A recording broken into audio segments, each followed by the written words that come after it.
My name is Chris Smith. I'm a chairman of the Subcommittee on Global Human Rights, Global Health, and International Organizations of the Foreign Affairs Committee. Since late 2022, Brazilians have been subject to human rights violations committed by Brazilian officials on a very large scale.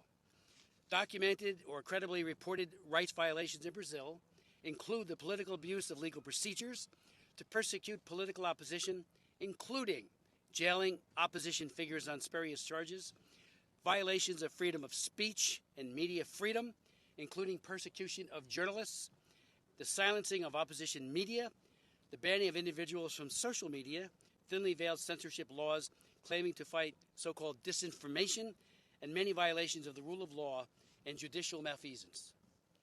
As chairman of the Global Human Rights Committee, I am committed to supporting internationally recognized human rights in Brazil and to conducting oversight on the response of the U.S. government to these violations.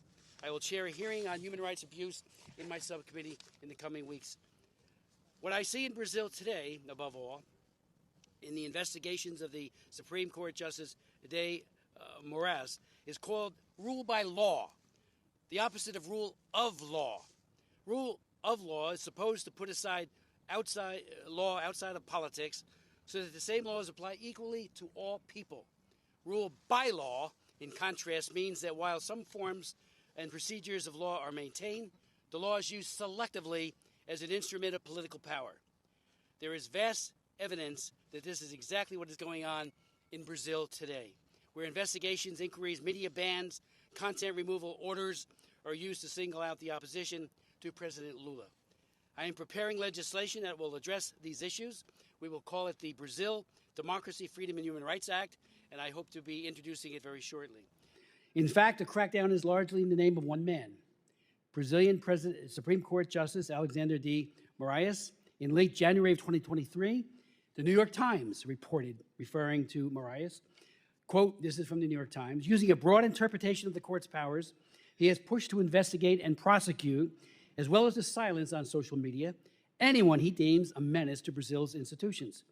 He has jailed people without trial for posting threats on social media, helped sentence a sitting congressman to nearly 9 years in prison for threatening the court, ordered raids on businessmen with little evidence of wrongdoing, suspended an elected governor from his job, and unilaterally blocked dozens of accounts and thousands of posts on social media with virtually no transparency or room for appeal. And that's the New York Times article. Hoje em dia, qualquer pessoa que esteja nos Estados Unidos, ela tem mais liberdade até mesmo do que um senador no Brasil.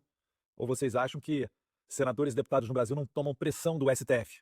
É só vocês verem a atitude de pessoas importantes que assumem, às vezes, cadeiras das principais dentro do Congresso Nacional e que, às vezes, mudam de um comportamento para outro após certos encontros, certos jantares e almoços que ocorrem lá em Brasília. Bem, a análise eu vou deixar com vocês. E agora, falando especificamente dessa questão da vinda ao Brasil do encarregado, não, do coordenador para as sanções do State Department, o David Gamble, quando eu recebi uma chamada de uma pessoa do governo dizendo que ele iria para o Brasil, né, vai ficar pelo menos segunda e terça-feira lá, essa pessoa sabe, assim como todos nós, que isso daí é um claro recado para o Brasil.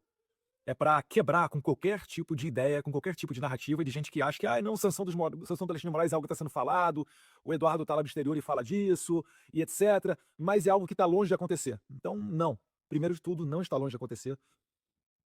Eu acho que está mais perto do que a gente imagina. Então, a saída do David Gamble é um primeiro passo nesse sentido, tá? E isso daí mostra que a gente está mais perto do que nunca para essas sessões.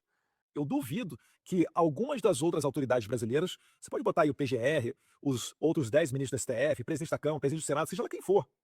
Eu duvido que alguma autoridade de Brasília vá pegar essa bandeira da censura e perseguição do Alexandre de Moraes e vá levar ela adiante. Porque essa pessoa vai incorrer em ser sancionada também. Não custa muito para o Trump sancionar. Pense com a cabeça de um americano, né?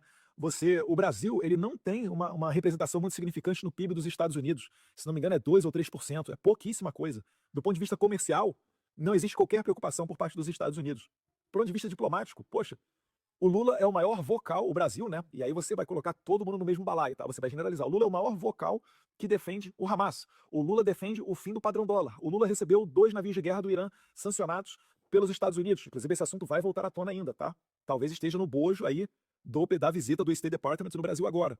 Então, com base nisso tudo, nem pelo ponto de vista comercial e nem pelo ponto de vista político-diplomático, o Trump se preocuparia muito em sancionar um Alexandre de Moraes, 2 ou 3 do STF, 4 ou 5 do STF, uma turma do STF, para ele não vai fazer diferença nenhuma.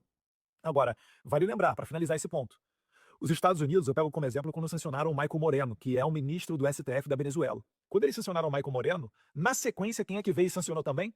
Canadá e União Europeia. Então, se o Alexandre de Moraes, que já deu declarações, quando estavam falando que ele poderia perder o visto americano dele, ele falou, olha, ele declarou, eu não gosto nem muito de ir nos Estados Unidos, eu prefiro a Europa. Né? Apareceu, lembrou muito o Gustavo Petro, o presidente da Colômbia.